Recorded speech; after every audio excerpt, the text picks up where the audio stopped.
Hello everyone and welcome to Paul's Hardware. This is my monthly builds video for the month of July 2020, and the idea here is you guys want to build computers but you don't know what parts you should use. So I'm here to help you out by going over some parts lists derived from your feedback last month. This month we have two systems I'm going to be going over. One is a budget or entry-level RTX 2080 Ti build, which I know doesn't necessarily seem congruous, but it's about $2,600 and it is sensible parts if you are going to be buying a $1,200-ish GPU. And then I also have a $400 entry-level gaming PC. Excellent!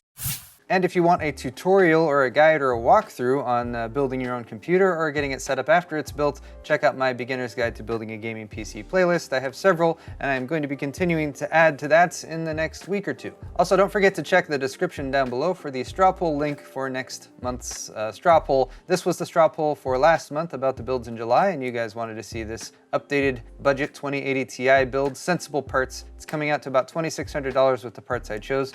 Close runner-up was this entry-level $400 to $500 gaming PC, so I went for that as well. Didn't quite get enough votes for that patriotic USA-themed 4th of July PC, but thankfully with these systems you have RGB controls, so you can set up your own RGB lighting to make it red, white, and blue, and then you can have your own patriotic PC if that's your thing. Here's the straw poll for August, and this one you're going to choose multiple answers to. So we got air-cooled or water-cooled, a couple different varieties of that. We got some budget options, AMD or Intel for the CPU, Radeon or NVIDIA for the GPU, the size, the form factor, and whether you want the PC only or the full setup. So go ahead, vote on multiple entries there, and then I will hopefully be able to take all those and combine them together, although I might be in trouble if the $400 to $600 budget wins along with the custom water-cooled setup, but we'll see how that turns out. Let's get into it with the first build for today though. This is that budget $2,600 RTX 2080 Ti build, and I have links to PC Part Picker in the description if you want to look at the full list. And this was coming in at about $2,600 yesterday. Prices fluctuate all the time, so bear that in mind as you're looking at some of these prices. They might change, and you might need to hunt around a little bit to find the parts at the prices that are listed. That said, I'm going with the newest 3900 XT 12-core CPU. This is launching in a few days on July 7th or 7/7. And you can get away with a different CPU than this. It's currently listed over on AMD's website if you want to read some of the details. It's still a 12-core, 24-thread CPU. It's going to cost $500, which is the same price that the original 3900X launched at. The 3900X has come down in price, so you could also go with that CPU. And along with pretty much all the parts in this build, you could swap things out here and there. So the highest end CPU on this platform you could go with would be the 3950X. That costs $750 though. And in my head, with the $1,200 GPU, I wanted the CPU to not be more than half of the cost of that. For some reason, that just seemed to make sense to me. So the 3900X seemed the way to go, and since the XT is about to launch, and I have one, I'm going to build with that. The XT is going to run at a higher frequency. It's got a higher max boost clock up to 4.7 gigahertz. You should get a little bit better silicon with the 3900 XT versus a 3900X. Although again, if you want to save yourself $80 or so, you can get the standard 3900X, which is currently selling for $420 and on Amazon, and this will come with the Wraith Prism CPU cooler, which has RGB lighting and is actually a pretty decent cooler for one that comes in the box. That is the other difference with the 3900 XT though. It does not come with the CPU cooler, so that was something that we needed to add. My original plan was to go with the Noctua NHD 15, which costs about $100 and is a really good tower style air cooler. The idea here was to go with a cooler that's gonna not only do a good job, but also be more reliable long-term versus something like an all-in-one, for example. The NHD12S is a little bit slimmed down. It's also a little bit cheaper at about $70, and it will fit in the case that I chose. And the case I chose because it's a little bit less expensive, because I am trying to sort of split the gap between something that is more expensive and something that is, again, slightly budget for pairing with the 2080 Ti. Now the motherboard choice is going to be another debatable one here, and what I decided on was going for a B550 motherboard that's going to cost between $180 and $190. You have to bear in mind, when you're looking at boards that cost around that much, you also need to kind of look at the X570 boards that are already out, because there's a lot of those available, and that generally speaking you can get a decent one for about $180 to $200. That said, I have three B550 motherboards linked in the description because they are somewhat difficult to find right now. I've got the Gigabyte B550 Aorus Pro, which is $190. This is the AC version that comes with Wi-Fi. You might be able to find the non-AC version for about $10 less than this. Currently listed for sale. You can add it to cart over at B&H Photo Video, but they're expecting availability in within 7 to 14 business days. The new MSI Mag B550 Tomahawk is the one I'm actually going to be building with because, again, it's one that I have on hand, and this does have maybe an advantage or two over the other boards I'm looking at right now. Like, it does have a USB 3.2 Gen 2 front panel header, although the case I chose doesn't have that, but you could get a slightly upgraded case versus the Fantex one that I chose if you wanted to make use of that if you do get this motherboard. But all three boards I chose because they have solid power delivery and also solid cooling for the power delivery. So with a 3900 XT, or if you ever did upgrade it to maybe a 3950X or something like that, you should be able to run it full bore and even do some overclocking. These boards also all have integrated I/O shields, which is nice, and quite a few of them have 2.5 gig LAN, although Amazon clearly mislabeled these according to what's on the I/O shield. But there's a B550 Tomahawk if you can find it, and then I wanted an Asus option that was also in this price range. The ROG Strix B550-F is selling for about $190. It doesn't have USB 3.2 front panel. It doesn't have like a debug LED. None of these motherboards do. That would be a nice thing to add on. But it does, again, have good power delivery as well as good cooling for that power delivery. And all these boards have dual M.2 slots for your NVMe SSDs. But what it might boil down to for you right now is just finding a board that's actually in stock at the retail price. And do keep an eye out, because even these motherboards with the B550 chipset that are a little bit more reasonably priced around the $160 to $200 range are selling for like $200, $300 plus via third-party resellers on sites like Amazon. So don't buy it unless you find it at the price listed. If you can't find any at the listed prices, check out X570 because those are a little bit more available. For memory, I decided to go with a 32 gig kit, bumping up from my usual recommendation of 16 gigs. So this is a 2x16 gig kit, G.Skill Trident Z Neo. It's about $180, so compare that to like about a $90 price tag for a 2x8 gig kit. But the reasons I've decided to spend a little bit more money on the memory with this system is, for one, you want to get the faster speed memory to get the most out of your CPU. So you want DDR4 3600. I do find that a 32 gig kit is going to be more useful in a setup like this where you have a higher core count CPU and you might be dabbling in stuff like video editing. There's also a CL18 rated version of this kit, so I want the one with slightly better timings, although they're not 16 across the board at 16, 19, 19, 39. But also the Neo kits from G.Skill are rated specifically to work with AMD Ryzen CPUs, so this is definitely one that you'll be able to install, go into your UEFI, plug in the XMP settings, and be off to the races running your memory at its rated speed. Oh, also it's RGB, and generally you do have to pay, I don't know, a $5 to $10 premium for that unless you find a good sale on some. All that is to say, you can find a cheaper memory kit than that. Just make sure you're getting 3600 speed, go for lower cast latency if you can find it. You can get by just fine with 16 gigs, and that'll save you a decent amount. And of course, double check your QVL list, your qualified vendor list on the manufacturer page of the motherboard that you choose, and there you can find specific kits that they've tested to work with that motherboard with the XMP settings, and that will guarantee if you get that specific kit that it will work. Storage is always a big question for builds like this, because honestly, with something higher end where you're spending $2,500 or more, you're probably going to be investing a decent amount in storage. That said, you can easily get by with a functional system with spending like $50 or even $30 on a basic 250 gig or 500 gig SSD. I do that all the time with my budget build recommendations, and then I recommend, hey, you know, adding more storage is a very easy thing to do. With this build, I wanted to start out with something that was a little bit higher end, so we have a Crucial P1 1TB NVMe SSD. This is not the highest end NVMe SSD out there. It's going to hit around 2,000 megabytes per second reads and writes. That said, it's significantly faster than a SATA SSD. It's 1 terabyte, so that gives you some room to grow, and it's PCI Express Gen 3, so you can actually add it into one of the M.2 slots on these motherboards that come off of the chipset, and then save that dedicated PCI Express 4.0 M.2 expansion slot for if you get a PCIe 4.0 capable SSD some point down the line. So for a price of around $105, available at multiple outlets right now, this kind of split the gap, I think, between getting something just barely getting the job done and getting something that's a little bit nicer. Speaking of something a little bit nicer, the RTX 2080 Ti.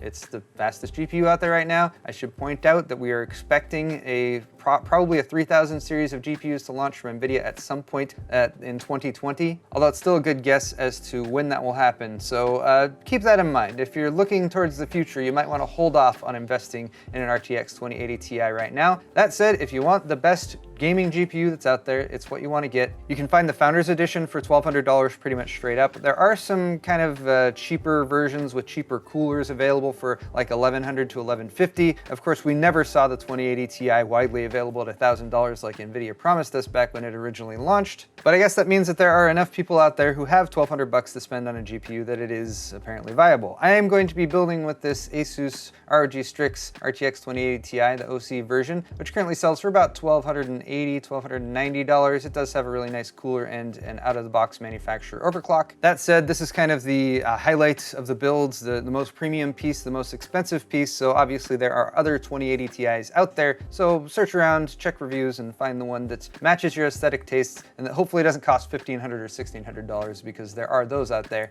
and I think that's pretty crazy. I mean, $1,200 is already pretty crazy, but let's move on to one of the areas where I tried to save some money with this build, which was getting a good case that wasn't necessarily a $200 case. This is the Fantex Eclipse P400A. The A version has a mesh front, which doesn't block all the airflow, and this digital version also comes with 3 intake fans, which looks pretty cool, although you probably would want to add some more fans for exhaust at the top or at the rear if you want to fully kit out this case for airflow, because with a 3900X in there and an RTX 2080 Ti, you're going to want to have some airflow through there. If there is a downside to this case, it's that it doesn't have that USB 3.2 Gen 2 Type-C connector up here, so that is something missing that you might consider an upgrade for a different case. And I went with the white version of this case because it's the one that was in stock that I could get here in time to do the build. But that said, this case generally costs about $90, which is a good price for the feature set, the included fans, and I'll check it out in a little bit more detail when I go ahead and put this system together. Power supplies are sad. It's really difficult to find a good power supply for a reasonable price right now. I settled on this Corsair TX series. I wanted a 750 watt, 80 plus gold certified power supply. Beyond that, I didn't really care if it was modular or not, but modularity is nice. This unit is semi-modular, so some of the cables are fixed and some of them you add on, so that's good enough. But the main selling point for this power supply is that you can actually buy it available and you can add it to cart over at Newegg. Power supply prices have gone way up. It sucks. There's multiple contributing factors. $120 is a lot more than I would have spent for a 750 watt, 80 plus gold power supply 6 months or a year ago. But it is a vital part of the system. You have to have one, so you gotta have a power supply. That's all there is to it. That is my $2,600-ish RTX 2080 Ti builds. So that's coming soon. I will be assembling that, so stay tuned for that video very soon on my channel. Let's move to my other build, which is a $400 starter PC. And I did a couple of these like late 2019, and this is a similar one to those. I also did that $550 build earlier this year. That was around March, and a lot of people were really interested in that. But the magic secret sauce of that was the Ryzen 5 1600 AF version, which is basically like a 2000 series Ryzen CPU, which was a 6-core 12-thread processor, which was originally selling for $85, which is an amazing price. Unfortunately, those are all sold out, and where you can find them now, they're selling for $130 or more,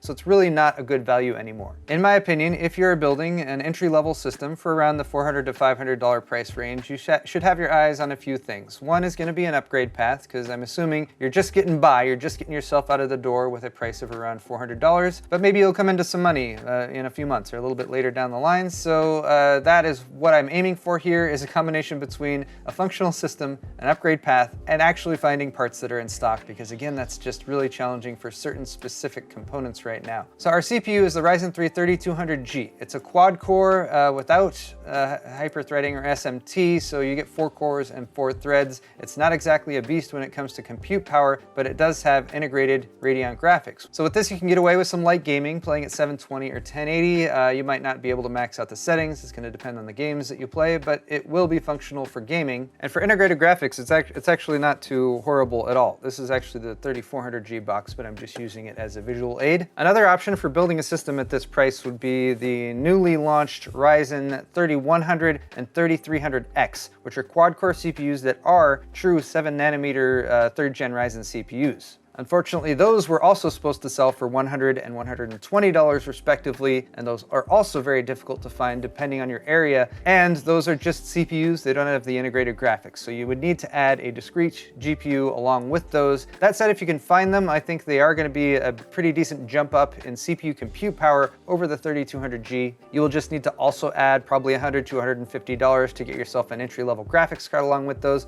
and for that I recommend something like the RX 570 4GB. And again, the reason I settled on the 3200G is just availability, although it won't be in stock at Amazon for another week and a half. There are other places like B&H where you can just order it straight up. So just check stock and multiple retailers and you should be able to find one that you can buy. Now, we want a motherboard, and again, motherboards are just, the stock availability is really hard right now. So I've gone with this very much compromised motherboard in the Gigabyte B450M DS3H. It is a micro ATX motherboard. It has like adequate power delivery, but not great. It does have 4 DIMM slots, so that's nice. You can add more memory in the future, and it does have an M.2 slot, so you can add an NVMe SSD. And since it's B450, it's going to be compatible with the APU right now, and it should also be compatible with the Ryzen 4000 series. We're told the Ryzen 4000 series will launch later this year, later in 2020, and that would be totally an upgrade path for this one. Take your APU, pull it out, drop in one of those 4000 series CPUs with a BIOS update, get yourself a discrete GPU, and that would be a nice jump up in both CPU and GPU performance for this build. This is another one that I chose because you can actually order it. You might have to wait a little bit of time depending on where you order it from, but this is the problem with these B450 motherboards, and to a lesser extent the B550 boards at the same time, is you'll find them for the retail price, but then there'll be a bunch of places like Amazon third parties are selling this for like double the retail price, and no one should be paying that much. There are also other B450 motherboards that I would recommend over this one because they have a better feature set, even if they're maybe $20 or $30 more, but all of those are either out of stock or selling for $150 plus, so I can't recommend them right now because you can't buy them. This motherboard for a $400 build will get the job done just fine. It does have that upgrade path. I wouldn't expect to be doing any insane overclocking or anything like that on this board, especially if you upgrade the CPU. And then I guess the last thing to point out is since you're using the APU, you will be limited to the video outs on the motherboard's I/O, so you'll have an HDMI and a DVI, so just make sure your monitor supports that or you might need an adapter. Rounding out the rest of the parts from the build though, and this is that, like, so if there's a silver lining to like the motherboard availability and the power supply situation right now, it's that memory is still very inexpensive. I've chosen this T-Force Vulcan Z kit, which is DDR4 3200, cast latency 16. It's a 16 gig kit, it's only $63. Having 16 gigs of memory for a system with the APU built in, because the APU is going to use your system memory, so it takes a little bit of that away. So going with the 16 gig kit over 8 gigs is definitely worth your while, especially given that prices are so reasonable. There's also a silver lining in SSD prices. You can get a very inexpensive $30 240 gig ADATA SU635 SSD, which will again get you up and running. It's not the fastest SATA SSD, and you can get a better price per gigabyte by going with a 500 gig one, but you'd have to pay around $55 for that. So especially if you're in a situation where you have maybe an older computer that has, you know, 1 or 2 terabyte mechanical hard drive that you can add in, you can use this for your main operating system and boot drive, and then add yourself some extra storage for games or media. For a case, we have the Cooler Master N200. This is a micro ATX case. It is on the smaller side, but that's kind of nice for some people. Plenty of ventilation via this mesh front panel, and it does ship with 2 fans included. So you've got your intake and your exhaust airflow set up. And of course, you could add another fan or 2 down the line if you wanted to. Lastly, yet again, the power supply situation. So for this one, I was going for a 550 watt power supply. You could get by again with a 400 or 450 watt power supply, but that would not necessarily be enough to cover a mid-range or higher discrete graphics card if you added that in the future. So that's why I wanted to start out with 550 watts. I always like to get 80 plus certification, and bronze is kind of my entry level for that. So looking for those 2 features, 550 watts, 80 plus bronze certified, and actually in stock and available to buy, I settled on this Corsair CX unit, which does not have modular cables, but they are all black, so it won't look horrible, and actually available in stock at Newegg for $80, which is a lot for a 550 watt, 80 plus bronze power supply, but you can actually buy it and you need a power supply in order to run your system. So, oh look, you could even save 10 bucks and get the 450 watt version. But like I said, 550 watts I think is good because that gives you that ability to add that discrete graphics card in without having to worry like, oh no, can my power supply handle it? So those are my parts lists for today, and I will include links to all those parts where available down in the video's description, as well as links to the PC part picker parts lists. And you can go in there and then click edit the list, and then you can remove items and add your own where you might find them, which is especially useful if you're watching this video in like a week or two and certain parts have gone out of stock. Thank you guys so much for watching this video though. Hit the thumbs up button if you enjoyed it, and of course don't forget to vote on the straw polls for next month. I've got some good options coming up, I think, later in the summer. Hopefully it's not too hot. And lastly, if you want to help me out and get yourself some merch, check out my store at paulshardware.net, also linked in the video's description. Shirts, mugs, pint glasses, bottle openers, and lots of other really nice stuff. The shirts are high quality, soft and comfortable, and I highly recommend them. Thank you guys one more time for watching this video though, and we'll see you in the next one.